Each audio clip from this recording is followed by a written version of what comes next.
So hello everyone, welcome back to the channel. आज हम करने वाले हैं एडमिशन ऑफ न्यू पार्टनर का लेक्चर नंबर 3 और आज मैं आपको सिखाने वाला हूं कि इसके अंदर कैसे ट्रीटमेंट किया जाता है रिजर्व्स का, मतलब कि जनरल रिजर्व और स्पेसिफिक रिजर्व्स का, कैसे किया जाता है एक्यूमुलेटेड प्रॉफिट्स का, एक्यूमुलेटेड लॉसेस का, कैसे किया जाता है ट्रीटमेंट डेफर्ड रेवेन्यू एक्सपेंडिचर का। तो सब कुछ हम एक ही छोटे से लेक्चर में, सिर्फ 20 से 25 मिनट का लेक्चर, और सब कुछ सिखा दूंगा। क्यों? क्योंकि चेंज इन पीएसएल में ऑलरेडी तुम्हें ये सारा कुछ पढ़ा चुका हूं। सिमिलर चीजें ही यहां पर है, लेकिन इसको नए कॉन्टेक्स्ट में बस जरा देख लो, 3-4 क्वेश्चन मेरे साथ कर लो, कहानी सेट हो जानी है। ठीक है जी, तो पूरी की पूरी क्लास को ध्यान से सुनना, कुछ भी स्किप मत करना, बहुत काम की क्लास रहने वाली है। ठीक है, तो अब जल्दी से करते हैं शुरू, लेकिन उससे पहले जल्दी से कमेंट सेक्शन में लिख दो अपना नाम, अपना एम 100 आउट ऑफ 100 जल्दी से लिख दो कमेंट सेक्शन में, और शुरू करते हैं आज की क्लास को।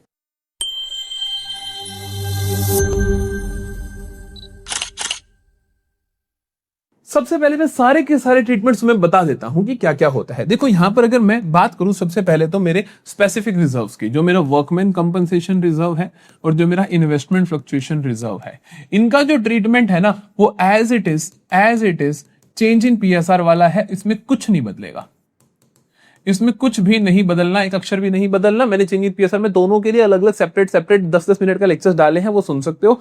लेकिन मैं आज की क्लास में भी एक क्वेश्चन लाया हूं जिसके अंदर डब्ल्यूसीआर और आईएफआर ही है, तो वहां से कवर भी हो जाएंगी चीजें, टेंशन नहीं लेनी है। ठीक है, फिर आते हैं मेरे पास बाकी चीजें, जैसे कि एक्यूमुलेटेड प्रॉफिट्स, जिनको मैं प्यार से प्रॉफिट एंड लॉस का क्रेडिट बैलेंस भी बोलता हूं। एक्यूमुलेटेड लॉसेस, जिन्हें हम प्यार से क्या बोलते हैं, पी एंड एल का डेबिट बैलेंस भी बोलते हैं। फिर आते हैं जनरल रिजर्व, फिर आते हैं जी डेफर्ड रेवेन्यू एक्सपेंडिचर। अगर मैं इनके ट्रीटमेंट्स के बारे में बात करूं ना बेटा आपके साथ, तो इनका ट्रीटमेंट भी बिल्कुल डिटो कॉपी पेस्ट है जो आपने चेंज इन पीएसआर में सीखा। हमने क्या सीखा? हमने कहा कि क्वेश्चन दो तरीकों से कुछ चीजें पूछ सकता है। या तो क्वेश्चन बोलेगा कि क्वेश्चन साइलेंट है, या तो क्वेश्चन क्या होगा, इज साइलेंट, इनके बारे में कुछ नहीं बोलेगा। या क्वेश्चन कह देगा कि इनको बांट दो भैया, इनको डिस्ट्रीब्यूट कर दो। या क्वेश्चन बोलेगा partners do not want to record this items in new form, to record in new form, की इन चीजों को नई फॉर्म में रिकॉर्ड नहीं करना चाहते। इन सभी बातों का मतलब होता है कि पार्टनर्स इनको बांटना चाहते हैं। या फिर क्या होगा, या फिर आएगा कि partners want to pass single adjustment entry, कि इनके लिए सिंगल एडजस्टमेंट एंट्री पास करना चाहते हैं, कि इन सभी चीजों को एक ही एंट्री से एडजस्ट करना चाहते हैं, बांटना नहीं चाहते। या वो ऐसे भी बोल देगा partners do not want to distribute, इनको बांटना नहीं चाहते हैं। या ऐसा बोल देगा कि पार्टनर्स वांट टू शो या want to carry these items in new form, want to carry these items in new form, की पार्टनर्स इन चीजों को नई फर्म में कैरी करना चाहते हैं, कुछ भी बोल दे। ठीक है, अगर ये सब बोला तो तुम्हें पता ही है ट्रीटमेंट क्या होता है बच्चा, ये सब बोला तो तुम्हें पता ही है ट्रीटमेंट क्या होता है। नहीं पता क्या? जल्दी बताओ क्या करते हैं इन सब में। हम क्या करते हैं भैया, डिस्ट्रीब्यूट कर देते हैं। क्या कर देते हैं? डिस्ट्रीब्यूट कर देते हैं। पॉजिटिव चीजें जब बांटते हैं तो पार्टनरशिप कैपिटल को बढ़ा देते हैं, नेगेटिव बांटते हैं तो पार्टनरशिप कैपिटल को कम कर देते हैं। और जब यहां की बात आती है तो हम यहां पर नेट इफेक्ट वाला ट्रीटमेंट करते हैं, नेट इफेक्ट निकालकर ट्रीटमेंट कर देते हैं। आइए जल्दी से ट्रीटमेंट्स वापस से रिवाइज कर लेते हैं, 2 मिनट लगेंगे। डिस्ट्रीब्यूट का मतलब होता है पॉजिटिव चीजों को बांट दो। पॉजिटिव चीजें जैसे कि पी एंड एल का क्रेडिट बैलेंस, जनरल रिजर्व, इन्हें आप बांट दो। तो आप क्या एंट्री करोगे? पी एंड एल का balance, P and L account debit, general reserve account debit to old partners capital. ध्यान रखना बेटा, बटता सब कुछ ओल्ड पार्टनर्स में है, चाहे कोई भी चैप्टर कर लो, मुझे फर्क नहीं पड़ता। ठीक है भैया। और जो नेगेटिव आइटम्स हैं उनसे पार्टनर्स कैपिटल रिड्यूस होंगी, तो पार्टनर्स कैपिटल को डेबिट कर दोगे, तो आप कहोगे old partners capital account debit to deferred revenue expenditure और टू एक्यूमुलेटेड लॉसेस, या पी एंड एल का डेबिट बैलेंस, कुछ भी लिख सकता है। ठीक है, और अगर ऐसा नहीं करना, ये वाली बातें बोली, तो आप नेट इफेक्ट निकालोगे। नेट इफेक्ट कैसे निकलता है? पॉजिटिव माइनस नेगेटिव, तो मतलब कि जनरल रिजर्व पॉजिटिव है उसे जोड़ दो, प्लस एक्यूमुलेटेड प्रॉफिट पॉजिटिव है उसे जोड़ दो। एक्यूमुलेटेड प्रॉफिट और लॉस साथ में कभी नहीं दिखते, बस ये ध्यान रखना। एक्यूमुलेटेड लॉस को माइनस कर दो और डेफर्ड रेवेन्यू एक्सपेंडिचर्स को माइनस कर दो। आंसर अगर पॉजिटिव आ जाएगा या नेगेटिव आ जाएगा, और कुछ हो सकता है क्या? नहीं हो सकता भैया। अगर आंसर पॉजिटिव आया तो क्या होगा? एंट्री क्या करोगे? एंट्री कर दोगे गेनिंग टू सैक्रिफाइसिंग। अगर आंसर नेगेटिव आया तो एंट्री क्या कर दोगे? सैक्रिफाइसिंग टू गेनिंग है। ठीक है, ठीक है, ठीक है, हो जाएगा, बस सिंपल है। ठीक है, अगर थोड़ा फास्ट लग रहा हो तो आई एम सो सॉरी, अभी जस्ट मैंने ना रैपिड रिवीजन रिकॉर्ड करी है तो पेस बहुत तेज हुआ है। ठीक है, तो हमने ये कर लिया इनका ट्रीटमेंट। अब जल्दी से क्वेश्चन समझाता हूं, एकदम बढ़िया से हो जाएगा। ठीक है, सिर्फ क्वेश्चन कर रहे थे तब भी आराम से हो जाएगा। देखो, कहते हैं A and B are partners in a firm on the date of admission of C. जब सी भाई साहब को एडमिट किया गया, the following balances appeared in the firm's book. ये बैलेंसेस हमारे को बुक्स में मिलते हैं। कहता है pass the necessary journal entries for the above at the time of admission of C. कर देते हैं भैया। क्या क्या कहा क्वेश्चन ने? पहली चीज बोलता है कि वर्कमैन कंपनसेशन रिजर्व है जी 60,000 का। ठीक है, a claim on account of workman compensation was estimated 15,000। तो डब्ल्यूसीआर की एंट्री क्या होती है बेटा? जितना क्लेम है उतना तो क्लेम में रख लो, बाकी मालिकों में बांट दो, पुराने पार्टनर से बांट दो। तो पहली एंट्री क्या होगी? हम कहेंगे workman compensation reserve account debit. कितना भैया? 60,000। 60 का 60,000 खत्म करोगे, जिसमें से क्लेम में कितना रखोगे? वर्कमैन कंपनसेशन क्लेम अकाउंट में कितना डाल के रखोगे? जितनी जरूरत है 15,000 का। बाकी क्या करोगे बेटा? पुराने पार्टनर्स से बांट दोगे। पुराने पार्टनर्स कौन कौन है भैया? ए और बी है। ए और बी है, रेशो दे नहीं रखी तो मतलब बराबर बराबर बांट दोगे। 2 A's कैपिटल 2 B's कैपिटल। कितना है भैया? 60 माइनस 15 45,000। तो 45,000 को कैसे बांटेगा बेटा? आधा आधा। आधा आधा कितना होता है? 22,500। 22,500। क्लियर है कहानी? ठीक है, अब आ जाओ आप अगले पे। इन्वेस्टमेंट फ्लक्चुएशन रिजर्व दिख रहा है जी हमारे पास 20,000 का। क्या कहा क्वेश्चन ने? कहा कि investment appeared in the books at 1 lakh and their market value 92,000। Books में जो चीज 1 लाख की दिख रही है, मार्केट में उसकी कीमत 92,000 है। तो मतलब मेरा 8,000 का घाटा है। वो 8,000 का घाटा कहां से पूरा करूंगा? इन्वेस्टमेंट फ्लक्चुएशन रिजर्व में से करूंगा।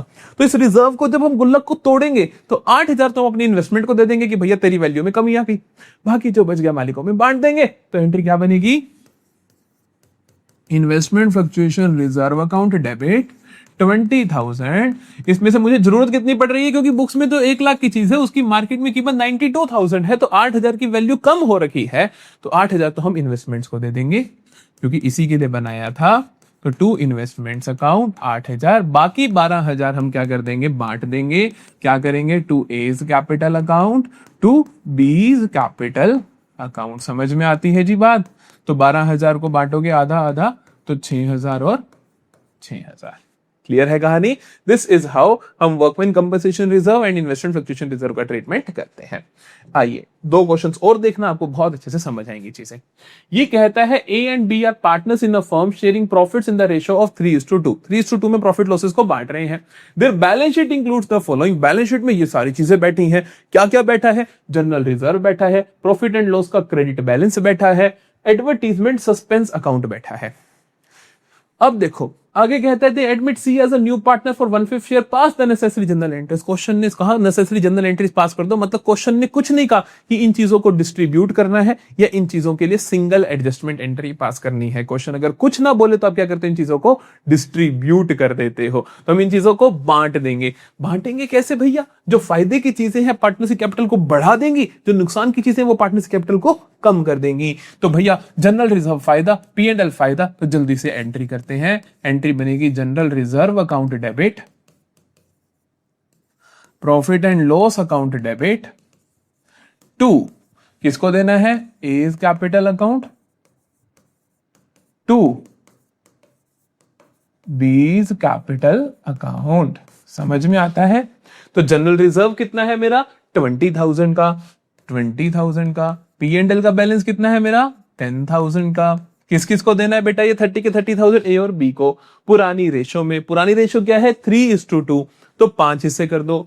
30,000 के 5 हिस्से करोगे कि सर 6,000 का। 6 × 3 18,000 और 6 × 2 12,000। समझ में आया?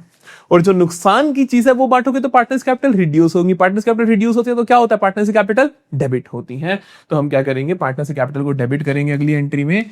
As capital account debit, B's capital account debit to advertisement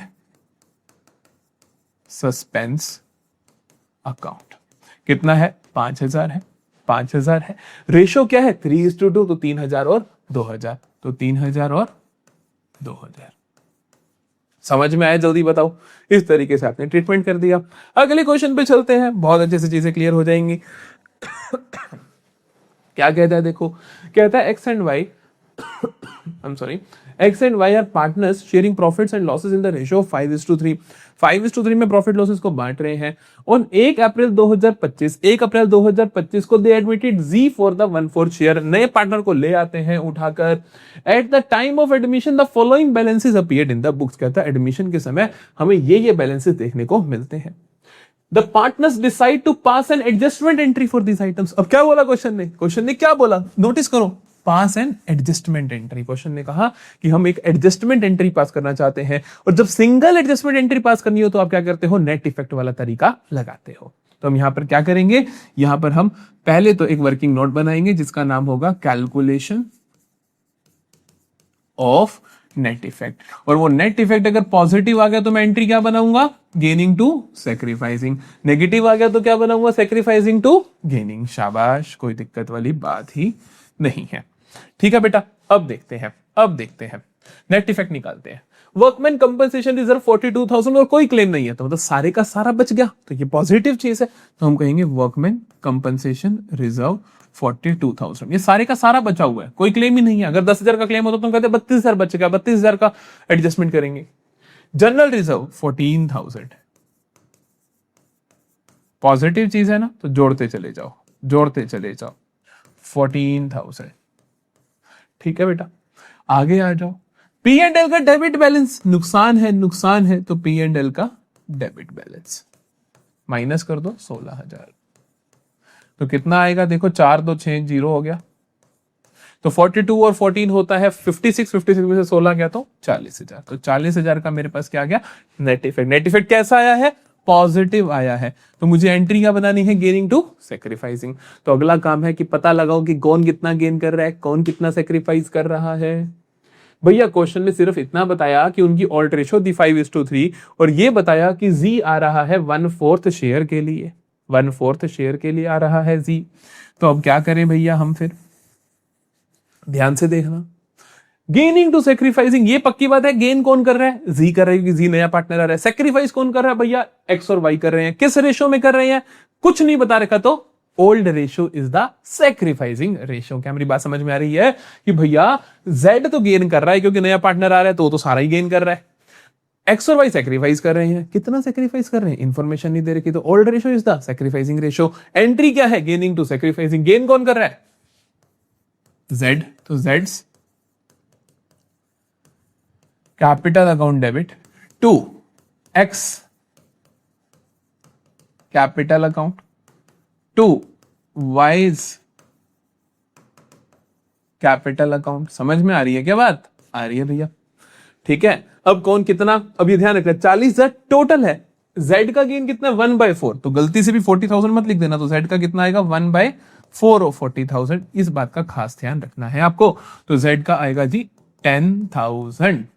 x और वाई को कितना मिलेगा, इन्हीं की रेशो में 5:3, तो मतलब 8 हिस्से कर दो। 8 हिस्से करना भैया 10,000 के, 10,000 के 8 हिस्से हो पाते हैं क्या, हो पाते हैं। 1250 का एक हिस्सा बनता है, तो 1250 इंटू 5, 1250 इंटू 5, ये तो ज्यादा हो गया।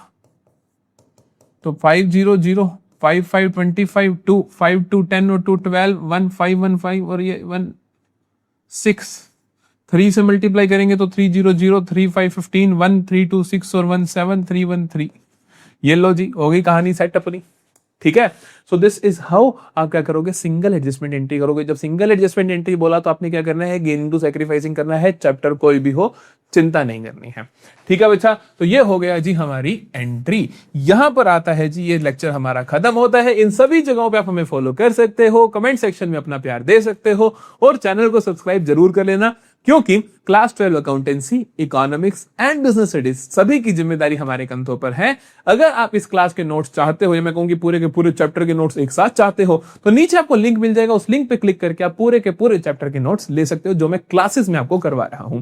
ठीक है जी, तो इसी तरीके से चैनल को सब्सक्राइब कर देना जल्दी से। इसी तरीके से लेक्चर्स को सुनते रहो, पढ़ाई करते रहो। मिलेंगे नेक्स्ट लेक्चर में, लेक्चर नंबर 4, जहां पर हम फुल फ्लेज्ड क्वेश्चन करेंगे एडमिशन ऑफ न्यू पार्टनर का।